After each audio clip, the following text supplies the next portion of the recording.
I'm Dudra Butler. I'm a school service worker with San Angelo Independent School District. Today we are reading Molly by Golly, The Legend of Molly Williams, America's First Female Firefighter. Written by Dianne Ochiltree in celebration of Black History Month and with the permission of Scholastic Education. Let's get started. Our Molly is as fine a cook as any in New York City. The lads of Fire Company Number 11 like to boast. In fact, she's wondrous fine. Molly's hasty pudding is tastiest, the captain always said. No, sir, Isaac would declare. It's her chicken roly-poly makes a man's mouth water. Hot apple tansy is Molly's most delicious dish. Jonas was sure to insist. The argument would go around the fire company's table until the very last bite of venison stew or codfish muddle had disappeared. But on one thing the men agreed.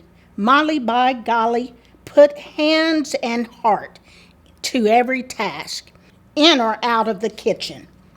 One wintry day, she proved just how wondrous fine she could be. Inside the cozy kitchen of Mr. Amar's house, Molly Williams briskly whisked cornmeal, eggs, and buttermilk in an earthenware bowl. Outside, snowflakes swirled thick as cream. Snowdrifts stood tall as haystacks. Molly stared and worried. As the Johnny cakes baked, a fierce wind knocked at the door and whistled through chinks in the red bricked walls. Molly worried more. Snow covered the neighborhood that morning, and a terrible sickness had spread like a thick blanket over scores of households. Influenza. Many of the volunteer firefighters were already sick. Even Mr. Amar lay abed with it.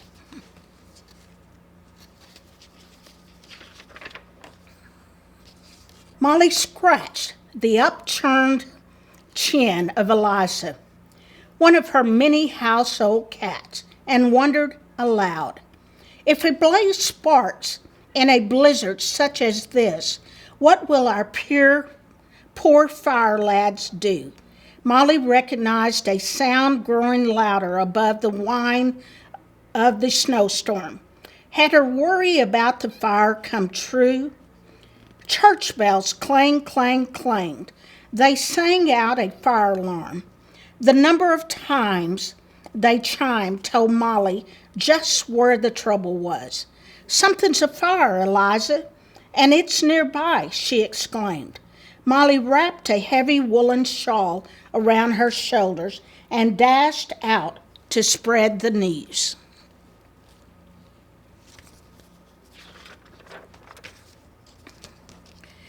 Molly spied a small knot of neighborhood boys speeding toward her with lanterns held high.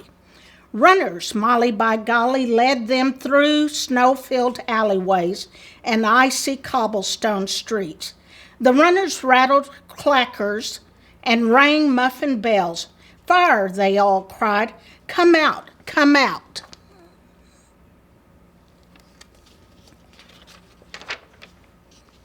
Men burst from their homes with bootstraps flapping and coattails flying. Women and children tossed out leather water buckets. Molly and the runners scooped them up as they raced to the fire company's equipment shed.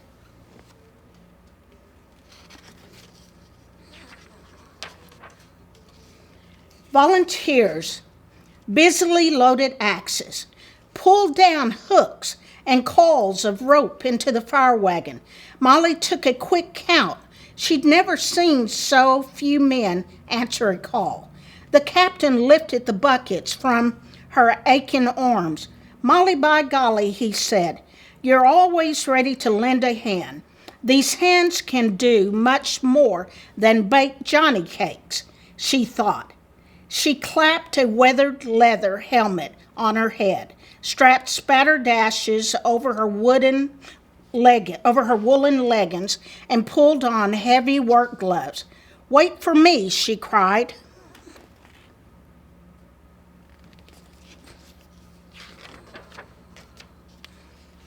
"Molly, by golly," exclaimed the surprised captain. He waved her over to the line of men struggling to drag the heavy pumper engine into the snowy street. Molly took her place on the rope and gripped it hard. "All heave-ho, lads and lady," the captain ordered.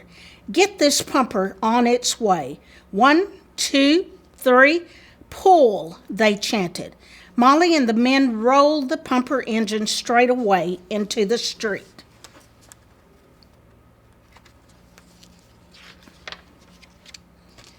They dragged it through swiftly drifting snow. Wintry wind whipped at Molly's face and hands, but she never lost her grip. Soon Molly saw ribbons of soot swirling between snowflakes. She heard frightened voices floating through the frozen air. Then there it was, a small wooden house ablaze.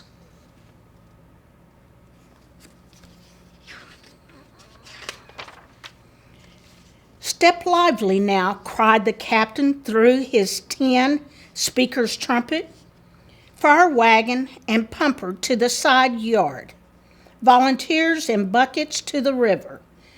Close to the snowy bank, the captain chopped holes in thick ice. Jonas and Isaac dropped buckets into the frigid water flowing below. Molly and the others formed a bucket brigade, passing water hand to hand, filling the tanks fast. "Start pumping and be quick about it," the captain shouted.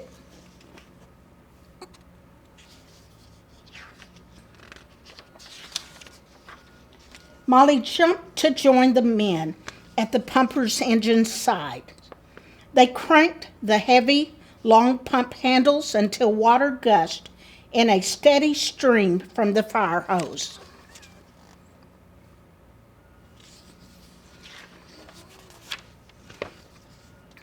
Hour after hour, Molly sprayed burning timber. Angry flames hissed and spit each time water hit them. Molly pulled down chunks of burning roof with a hooked iron rod. Flaming shingles melted the snow the moment they hit the ground. Choking smoke crept into Molly's nose. Cinders clung to her wooden shawl. A wall of heat warmed her cheeks. "My fire lads won't let this fire win. And neither will I," she thought. The fire raged and roared with the fury of a wild bobcat until at last it was out.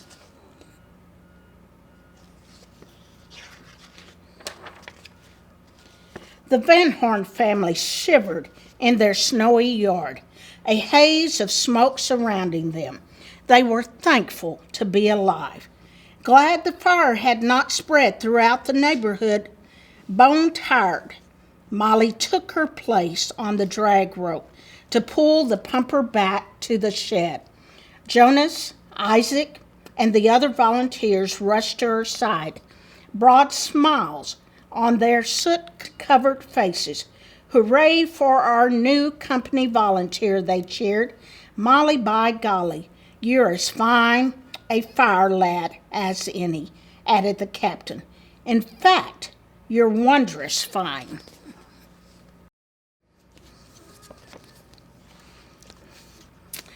Man, I enjoyed that. I learned a lot about Molly, by golly.